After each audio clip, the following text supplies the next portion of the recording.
देखो प्रत वर्ष पर ए वर्ष आमर ये बड़ आडम्बर प्रभु धवलेश्वर पाखे जागर पालन हो प्रत वर्ष जमी प्रसाद सेवन हुए ए वर्ष 3000 लोक प्रसाद सेवन व्यवस्था होती आमर प्राधान्य रे भक्त जो आसुँच सुरुखुरी केमती दीप जाली प्रभु को ध्यान करी प्रसाद सेवन करी केमती सुरुखुरी घर को जातु महादीप आमर 10टा ରୁ 10:30 भितर रही समय रही उठापे मंदिर लास्ट 20 वर्ष चली प्रत वर्ष आमर मंदिर भक्त संख्या बढ़ुची आम मंदिर उन्नति करुँचा प्रभु धवलेश्वर आर वर्ष आम चेष्टा करूँ अधिक भल करूँ गोटे भल भजन समारोह व्यवस्था भी करूँ प्रसाद सेवन प्रत वर्ष हो देखा हजार हजार लोक समागम होती दीपदान करती अग्नि को कौन रखा अग्नि व्यवस्था केमती सुविधा सब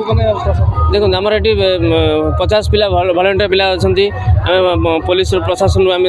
कहीचु सी भी तदारख कर सहित भक्त केमती कौन त्रुटि नब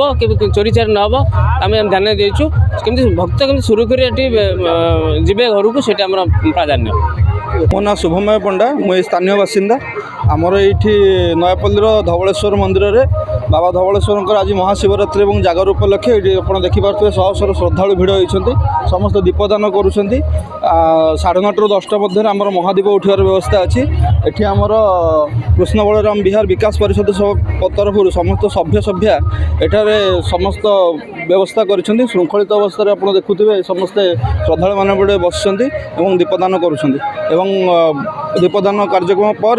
पाखापाखि 2000 ରୁ 2500 लोक एठारे प्रशासन व्यवस्था रही है आगामी दिन में यही अनुष्ठान कार्यक्रम को आहरी टिके बड़ धरण करने समस्त सभ्य सेवा चेष्टित अच्छा आमर ये